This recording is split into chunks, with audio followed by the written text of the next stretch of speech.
आपकी वहां जो सरकार है, जो भगवंत मान, क्योंकि भगवंत मान ने भी समय मांगा हुआ है राष्ट्रपति से मुलाकात का, अभी तक मिला नहीं है, एक शुरुआती नोट इस पर आपका, राजू विलियम जी। जी धन्यवाद संजीव जी। भाजपा के लिए दो प्रदेश हैं जो बहुत बड़ी चुनौती है उनके लिए। हालांकि तमिलनाडु और केरल की एक ऐसी चौकड़ी है जो इनके लिए चुनौती, और उनमें से पश्चिम बंगाल और पंजाब जो है वो सबसे ज्यादा जहां पे ये काम हो रहा है। और पश्चिम बंगाल में जैसे हो रहा है, पश्चिम बंगाल में तो फिर भी थोड़ा बहुत इनके इनके पांव लगे हैं, लेकिन पंजाब में अभी तक बीजेपी की दाल जो है गल नहीं पाई बावजूद इनके प्रयासों के। क्योंकि 2022 का अगर लें हम विधानसभा का चुनाव, तो मात्र 2 विधायक है इनके, और 2024 का लोकसभा का चुनाव, तो इसमें बिल्कुल इनको कोई सीट नहीं मिली है। हालांकि इनका वोट जो प्रतिशत है वो बढ़ गया था। जो कुछ बंगाल में हो रहा है उसकी शुरुआत पंजाब में ऑलरेडी हो चुकी है। ये जो 7 सांसदों वाला घटनाक्रम हुआ है, और उनमें से किस तरीके से उनको ये अपने अपने पाले में खींचा, और किस तरीके का षड्यंत्र जो अंदर जाके जो जानी पहचानी इनकी नीति है तोड़ फोड़ करने की, पार्टियों के भीतर घुस के उनको दो फाड़ करने की, जैसा कि पहले हो चुका है बाकी राज्यों में, तो ऐसा ही कुछ पंजाब में ये करने जा रहे हैं। और सबसे बड़ी बात कि वो ये जो डराने धमकाने वाली है जो केंद्रीय एजेंसीज हैं, उनके सहारे वो काम उन्होंने पंजाब में शुरू कर दिया। तो जो बंगाल में कर चुके हैं, और उसकी तो इतने लंबी उसकी मिसालें हैं कि उसकी फेहरिस्त इतनी लंबी है कि वो मैं उनको दोहराना नहीं चाहूंगा कि ऑलरेडी वो हमारे जो सुनने वाले हैं उनको ज्ञात है कि वो वहां पे क्या कर रहे। धन का, बल का, अपनी केंद्रीय सत्ता का जो है बल है, उसका जो दुरुपयोग किया जा रहा है। लेकिन मजे की बात है कि बिल्कुल वैसा ही जैसे को तैसा जवाब जो है, जो इनके हथकंडे हैं, उसी तरीके से इनको वो एक तरीके से इनको रिएक्ट किया जा रहा है वहां पे ममता बनर्जी की तरफ से। और अभी तक जो सामने आया, अगर हम पहले चरण का जो वोट प्रतिशत है देखिए, तो देखा जाए तो जो एक ट्रेडिशनल सेंस में, तो वो तो पिछले सारे रिकॉर्ड तोड़ दिए उन्होंने। हालांकि एक चरण का, अगर हम टोटल ले तो 2021 में 82% के करीब था, तो लेकिन पहले चरण में ये 91% पे पहुंच गया। हालांकि जब 29 तो दूसरे चरण का हो। राजू सर बंगाल पे आगे बात करता हूँ। पहले ये जो मैंने पूछा कि ये पंजाब में क्या आप पा रहे मैं हैं सरकार, उसी पे थोड़ा सा देखिए। पंजाब को समझने के लिए जो बीजेपी की रणनीति, जो मुख्य चुनौतीपूर्ण राज्य है, उनमें जो इनकी नीति अपनाई, क्योंकि वहां तो अपना ली ये नीति इन्होंने, वो तो उसके बाद तो 2026 2031 में होगा। लेकिन जो पूरा इनका जो चरित्र है जो सामने आया है वहां पे बंगाल में, वो इसलिए मैं उसको उसकी तरफ ध्यान आकर्षित करना चाह रहा हूं कि ऐसा ही कुछ करना जो है वो पंजाब में भी शुरू कर दिया है। उसकी जो झलक है वो हमें मिल गई है ये साथ। आप देखिए कि इनके जो राष्ट्रीय अध्यक्ष है नितिन नवीन जी, वो एक इंटरव्यू देते हैं एक राष्ट्रीय चैनल को, और उसमें वो ये बोल रहे हैं कि भाई बीजेपी एक अलग स्वरूप में पंजाब में चुनावी मैदान में उतरेगी। और उसकी एक उन्होंने बात की है कि हम अकेले चुनाव लड़ेंगे, ये तय हो गया। पंजाब में बहुत बड़ा इस बात पे संशय था कि ये इनका अकाली दल के साथ समझौता होगा नहीं होगा, तो वो बात उन्होंने क्लियर कर दी। अब वो स्वरूप क्या है, पंजाब में ये एक जिज्ञासा पैदा हो गई, चर्चा होने लगी, वो कैसा। बिल्कुल उसके अगले दिन ये 7 सांसद जो हैं वो पार्टी, आम आदमी पार्टी है, उसको छोड़ जाते हैं बिल्कुल दूसरे दिन। तो मैं ये मानता हूं कि ये जो 7 सांसद गए हैं, ये क्या है, ये पार्टी को तोड़ने की एक जो एक गहरी जो साजिश है, ये उसकी तरफ इशारा करता है। लेकिन अभी ये सिर्फ इतना कर सकते थे क्योंकि वो राज्यसभा के हैं, उनमें से पंजाब के हैं भी, लेकिन पंजाब में उनका कोई जनाधार नहीं है उन सांसदों का। लेकिन वो दिल्ली से है, दिल्ली से ऑपरेट कर रहे हैं वो, तो वो आसान था इनको, क्योंकि उसके बाद एक चर्चा जो है यहाँ पे चल पड़ी वो कि क्या अब विधानसभा में भी इस तरीके का कोई विभाजन होगा, कोई जो जो जो विधायक हैं क्या वो भी इनके संपर्क में रहे हैं, जिनको बीजेपी, राघव चड्ढा और गैंग जो है इसके थ्रू जो है वो तोड़ने की कोशिश करेंगे। तो ये सबसे पहला है कि जो इनकम्बेंट सरकार है उसको गैर लोकतांत्रिक तरीके से उसको तोड़वाना, और ये इनकी रणनीति, एक जानी पहचानी नीति रही है। तो अभी तक पंजाब में ऐसा हो रहा है, लेकिन जो ये पीछे पंजाब में दो तरीके की लड़ाई जो है बीजेपी छेड़ रही है। एक तो ये है कि ये जो सांसदों का इन्होंने अपनी तरफ इनको अपने पाले में खींचा, वो सिर्फ इसलिए इसका पंजाब की सरकार के ऊपर कोई असर नहीं पड़ने वाला देखा जाए, लेकिन उन्होंने सिर्फ जो भगवंत मान जी की सरकार है उसका ध्यान जो है वो भटकाने के लिए कि वो अपने पार्टी का जो ऑर्गेनाइजेशनल जो है ढांचा है उसको बचाने में लग जाएं। और ये जो 8-10 महीने चुनाव में बचे हैं, इसमें वो जो बहुत ही निर्णायक समय है किसी भी इनकम्बेंट पार्टी के लिए, तो इनकी तवज्जो जो है वो लोगों के अपनी अपनी अपनी गवर्नेंस पे, अपनी एडमिनिस्ट्रेशन पे ना रह के उसकी कॉज पे भटका के इनको इस तरफ लेके आया जाए, लेकिन इसका ऐसा कुछ होता हुआ दिखाई नहीं दे रहा है। सबसे बड़ी बात यह है कि इस हर एक्शन का रिएक्शन होता है, क्रिया की प्रतिक्रिया प्रकृति का नियम है। तो इन्होंने ये तो कर दिया, लेकिन इन्होंने इस चीज को भांपने में बीजेपी असफल रही है कि लोगों में क्या प्रतिक्रिया होगी। ठीक। तो जो सड़कों पे है, अब मैंने कल भी एक मंच से बोला था कि भाई जितने सांसद है उनके घरों के बाहर आम आदमी पार्टी के कारों पे लिख रहे हैं, उनके पुतले जला रहे हैं, लेकिन इन सांसदों के बचाव में ना तो आम आदमी पार्टी के अंदर से, जिनको हम मान लें कि जो इनके संपर्क में है, ना तो वो, और ना ही मजे की बात यह है कि बीजेपी ने भी इनको अकेला छोड़ दिया है। और बीजेपी की तरफ से भी इनके, भैया तो बीजेपी के सांसद बन गए है ना वो, तो आपको कायदे से बीजेपी कार्यकर्ताओं को सड़क पे आना चाहिए उनके बचाव में। एक सिंगल यहाँ पर पूरे पंजाब में इनके बचाव में नहीं आया। तो मुझे लगता है कि ये एक उनके लिए होना चाहिए, ये सांसदों के लिए भी एक किस्म की उनकी आंख खोलने वाली बात है कि हम चले तो गए हैं तो हमें बचाएगा क्या। हाँ, ये अलग बात है कि उनको इन्होंने सिक्योरिटी दे दी, जैसे हरभजन सिंह है, क्रिकेटर है, उनके घर पे इनको वाई सिक्योरिटी जो थी पंजाब सरकार ने, उन्होंने वो वापस ले ली, इन्होंने वहां पे सीआरपीएफ के वो जवान, इतना ही ये कर सकते हैं।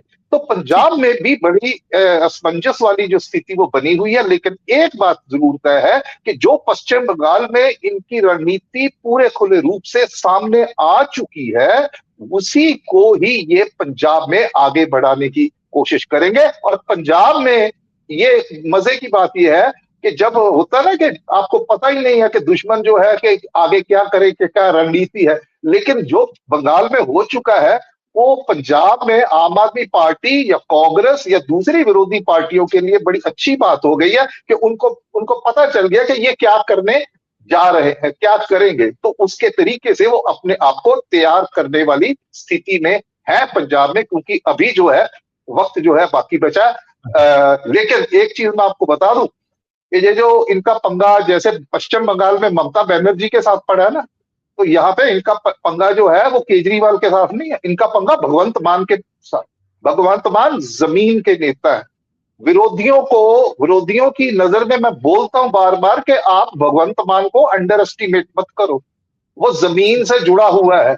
उसको तो इन्होंने जो अगर वो उसके ऊपर इल्जाम लगते हैं कि भाई ये तो दिल्ली के इशारों पे काम करता, दूसरा तो वो जो कसूर है वो अरविंद केजरीवाल और पार्टी का है उनका, कि वो दिल्ली में बैठ के, उनको पंजाब की कोई समझ नहीं है।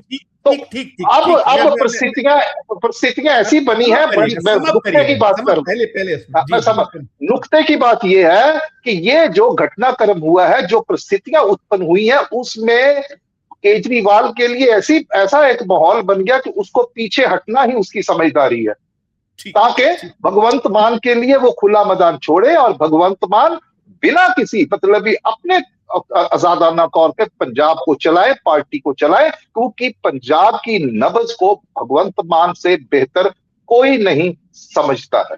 तो ठीक। भगवंत मान जो है, ये एक अच्छी बात हुई वहां पे ममता बनर्जी। तो इस बार इनका जो टकराव वो भगवंत मान से होने वाला है। और भगवंत मान को ये मतलब वो मत समझे कि जैसे मर्जी उसको कर लेंगे। वो बंदे ठीक ने सर्वाइव किया है, पॉलिटिकली ठीक ठीक ठीक सर, ठीक सर, ठीक सर, ठीक सर। मैं एक तो उस पर टिप्पणी कुछ करना चाह रहे थे आप, जो हम पूछ रहे थे केजरीवाल के जो लेटर है, उन्होंने जो कहा है जस्टिस स्वर्णकांता, जी हाँ, जी हाँ। वो भी प्लस, लेकिन जो बंगाल से जो चीजें निकल रही हैं, जो क्योंकि कहा यह जा रहा है कि ये कहीं बौखलाहट है, बीजेपी जिस तरीके से कहीं रिएक्ट कर रही है, ये हार का द्योतक है, ऐसा भी टीएमसी कहीं अपना जो ब्लेम कर रही है, अपना दावा कर रही है। टिप्पणी है आपकी दोनों तीनों पर, आप जो उस पर भी करना चाहेंगे देखिए, तो आप क्या? बात ऐसी है कि पहले दौर की मेरी टिप्पणी थी, उसमें मैंने क्या बात बोली, मैंने ये कहा था कि पश्चिम बंगाल में टीएमसी की शक्ल में, उसके नेता ममता बनर्जी की शक्ल में बीजेपी को ऐसा प्रतिद्वंदी मिला है जो इनकी टैक्टिक्स, इनका नीति, इनकी इनकी जो रणनीति जो है, स्ट्रेटजी है, वो स्टेप बाय स्टेप इनको मैच कर रहा है, इनको जवाब दे रहा है। जी। जैसा ये करते हैं उसमें मतलब भी ड्रामेबाजी भी है, सब कुछ है, ये भी कर रहे हैं ना ड्रामेबाजी। उसमें माइंड गेम्स भी हैं, जैसे अभी आपने दिखाया वीडियो क्लिप नरेंद्र मोदी जी का, कि कह रहे हैं कि भाई बंगाल में ये आखिरी सभा है और मैं नतीजों के बाद यहाँ पे वो आऊंगा। ये क्या है?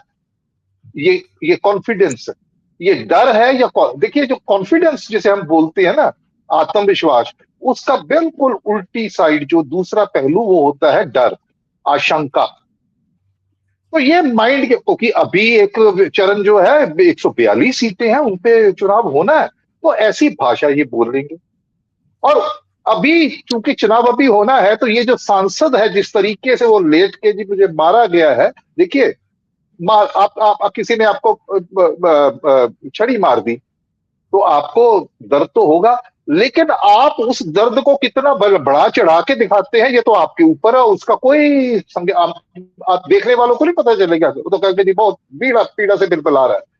तो उस चक्कर में ये दोनों पार्टी, और बिल्कुल ठीक है, क्योंकि बड़ी देर से यह महसूस किया जा रहा था कि अगर बीजेपी को कोई चुनौती देनी है तो इन्हीं के तरीके से देनी। आप उनको सैद्धांतिक राजनीति के सहारे आप इनको नहीं पछाड़ सकते। तो ये एक बहुत बड़ी है। और कांग्रेस के भीतर भी ऐसी आवाजें उठनी शुरू हुई थी कि भाई आप वैसा क्यों नहीं करते, वो हथकंडे क्यों नहीं वो कर रहे हैं, साम दाम दंड भेद वो कर रहे हैं, और सबको ज्ञात है। और वो लगा एक के बाद एक के बाद एक के बाद वो जीत रहे हैं। तो लगता है कि ये राजनीति जो है, इनके आने से उसमें एक अंदर एक डिजेनरेशन ऐसी आई जिसमें सिद्धांत की बात खत्म हो गई है, राजनीतिक मर्यादा, राजनीतिक नैतिकता वो खत्म हो चुकी है। तो उस लिहाज से टीएमसी जो है वही कुछ कर रही है, और यही चीज जो है बौखलाहट पैदा कर रही है बीजेपी के अंदर भी हमने इतना कुछ कर लिया, हमने वो सारे संस्थान जो हैं, हमने अपना इलेक्शन कमीशन को इस्तेमाल कर दिया, हमने केंद्रीय, हमारी जो सत्ता है, जितनी भी केंद्र को सत्ता होती है, राज्यों के ऊपर वो उनको दबा सकता है, वो सारी सत्ता, वो वही बैठ के डीजीपी को बदल रहे हैं, वहां के मुख्य सचिव को बदल रहे हैं, सबको बदल रहे हैं, और वो ऑब्जर्वर्स भेजे जा रहे हैं ऐसे वहां से जो इनके हैं। तो इन सब चीजों को देख के लगता है कि भाई अब इसीलिए ये मुश्किल हो गया है। अब मैं एक छोटी सी बात करके आपको समझाने की कोशिश करूंगा। बिहार का चुनाव हुआ, कितने सालों की वहां पे एंटी इनकम्बेंसी चल रही थी, और इस बार तो लग रहा था कि भाई इनका सुपड़ा साफ होगा। 1951 से अगर आप देखें जितने चुनाव हुए हैं, उसमें सबसे ज्यादा वोट प्रतिशत 66% इस बार हुआ ये बिहार के चुनाव में। तो कायदे से होना क्या चाहिए था कि भाई वो जो इनकम्बेंट पार्टी है, जो सत्ताधारी पार्टी है, रूलिंग पार्टी, अगर वोट प्रतिशत बढ़ता है तो निश्चित तौर पे इसको बदलाव का संकेत माना जाता है कि लोग सड़कों पे आए और वो इनको करना चाहते हैं। लेकिन हुआ उसके उलट कि वो वोट प्रतिशत बढ़ने के बावजूद भी सत्ताधारी पार्टी जो है उसके लिए वोट था। अब आप पश्चिम बंगाल में देख लीजिए कि पहले चरण की जो वोटिंग है, हालांकि इसका कंपैरिजन नहीं है, लेकिन इशारतन काफी भी कि अंतिम जो वोट प्रतिशत है वो बहुत बढ़ेगा 2021 के मुकाबले में। 2021 के मुकाबले में वोट प्रतिशत बढ़ेगा। तो वोट प्रतिशत बढ़ता है, तो क्या वोट प्रतिशत अगर बिहार का हम मिसाल सामने ले, तो बढ़ने का मतलब है कि उसके बावजूद भी, बढ़ने के बावजूद भी जो सत्ताधारी पार्टी है टीएमसी, वो भी जीत सकती है, जैसे सत्ताधारी पार्टी बीजेपी और जनता दल यूनाइटेड वहां पे जीता वोट प्रतिशत बढ़ने के बावजूद भी। तो यहाँ पे मोदी साहब यह क्या बोल रहे हैं, पहले चरण की वोटिंग के बाद मोदी साहब ने कहा कि ये एक संकेत है कि लोग सत्ता बदलने जा रही है, बंगाल के वोटर सत्ता बदलना चाह, वहां पे वोट प्रतिशत यहाँ पे बढ़ा है, ठीक है, उसको वो अपने अपने मान रहे हैं कि हमारे हक में फतवा मोदी मोदी जी मान रहे हैं। तो हम लोगों के लिए ये अंदाजा लगाना कि भैया ये वोट प्रतिशत, इसके आधार पे कैसे निर्णय लें, कैसे हम इसका विश्लेषण करें कि कौन सी पार्टी जीत रही है। तो इसलिए हमें जाना पड़ेगा अपनी एक इंट्यूशन पे कि जो सामने आ रहा है, हमें हमें उस पे अंदाजा लगाते हैं कि जिसमें ये माना गया है, जिस तरीके का तौर तरीका, जिस किस्म के लोग इनकी रैलियों में बढ़ चढ़ के आ रहे हैं, और जो भी इनकी सरकारी नीतियां रही हैं पश्चिम बंगाल सरकार की, और उसके उस सबसे बड़ी बात है कि वामपंथ जो है, जो कि 25 साल जिसने यहाँ पे राज किया, वो बिल्कुल ही आपको दिखाई नहीं पड़ रहा है। तो उसको कितना हिस्सा मिलेगा यहाँ पे? तो वो क्या ममता बनर्जी की वोट काटेगा या बाउंस बैक करेगा? और सबसे बड़ी बात यह है कि 2016 में जहां पे 3 सीटें थी भारतीय जनता पार्टी की पश्चिम बंगाल में, अरे भाई 5 साल में वो 77 होगी। तो ये ऐसा क्यों हुआ? ममता बनर्जी की सरकार इतना बढ़ना है, इसका मतलब है कि वो जो मुद्दा है, आप सुनिए मेरी बात, आप मुझे बात कंप्लीट करने दीजिए ताकि सुनने वालों को पता चले। मैं ये कह रहा हूं कि उसमें एक निर्णायक रोल जो है, इतना बड़ा जंप जो है, वो है सांप्रदायिकता वाली इनकी राजनीति, हिंदू मुसलमान करने वाली राजनीति, वो है। आप देखिए कि बार बार ये घुसपैठी है, घुसपैठी। अगर सिर्फ घुसपैठियों की बात करते हैं, ये मुद्दा होता तो घुसपैठियां तो बड़ा एक सेक्युलर सी बात है, उसमें हिंदू बांग्लादेश से आए हैं, उसमें बांग्लादेशी मुसलमान भी आए हैं।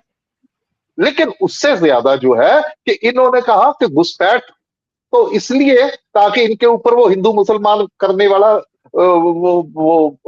लगे ना, दोष ना लगे। तो है तो वो मतलब जो एंटी मुस्लिम और प्रो हिंदू की बात कर रहे हैं ना ये।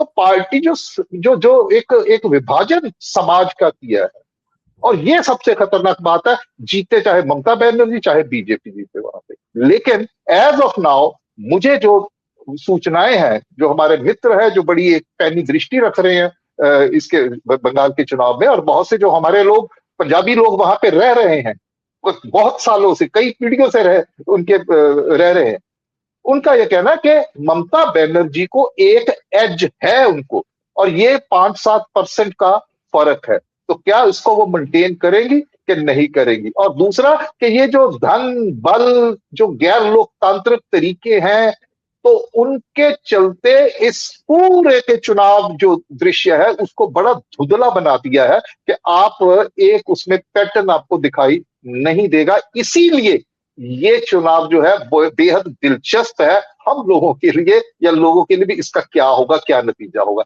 एक तो ये बात पश्चिम बंगाल के सिलसिले में। दूसरा, मैं छोटी सी टिप्पणी जो है, ये जो आपने जोशी जी से सवाल पूछा था केजरीवाल को लेकर, अब केजरीवाल क्या बोल रहे हैं कि मैं अपनी अंतरात्मा की आवाज को सुन के मैं अब सत्याग्रह। देखिए, ये जो पंजाब 7 संसदों वाला घटनाक्रम है, इसका, और जो शराब घोटाले वाली नीति जिसके जो आबकारी जो घोटाला है कथित रूप से, उसको लेके जो अंतिम फैसला है ना संजीव जी, और मुझे लगता है जोशी साहब सहमत होंगे, अंतिम फैसला राजनीति ने करना है। वो कोर्ट्स में नहीं होगा, कोर्ट्स में तो होने भी नहीं देंगे ये। पहले दिन से मैं बोल रहा हूं कि ये जो 7 सांसद है, जो 2/3 मेजोरिटी वाला लेके, जिसमें दिक्कतें आ रही हैं, बहुत बड़े बड़े कपिल सिब्बल जैसे जो वकील हैं और बड़े कॉन्स्टिट्यूशनल एक्सपर्ट हैं, वो उनके मुताबिक तो है कि इसमें डिस्क्वालिफिकेशन इनकी हो सकती सांसदों की। लेकिन मैं कह रहा था कि ये लोकसभा के स्पीकर कौन है, सॉरी चेयरपर्सन कौन है? अरे भाई भारतीय जनता पार्टी के, उन्होंने इनको मान्यता दे देनी है। अब दे दी। बात जाएगी कि जो विरोध है आम आदमी पार्टी, वो जाए सुप्रीम कोर्ट में लड़े वहां पे, और सुप्रीम कोर्ट में जब तक लड़ेंगे, सुप्रीम कोर्ट में भी कथित रूप से जो है इनका, तो आपको पता ही है कि वो सुप्रीम कोर्ट में भी जाएंगे तो जितना महीने फैसला आएगा तब तक तो इनकी टर्म पूरी हो जाएगी। तो ऐसा चलता रहेगा। तो ये राजनीतिक लाभ, जैसे प्रदीप जी ने कहा कि भाई इन्होंने राज्यसभा में अपना संख्या बल जो है वो बढ़ा दिया, अब फैसले को चुनौती देते रहे, तब तक ये बीजेपी उसमें आ गई। बाकी रही बात कि ये जो केजरीवाल जो है, अब पूरी तरह से वो घिर चुके हैं, और जिस वजह से वो घिरे हैं उसके लिए खुद जिम्मेवार है।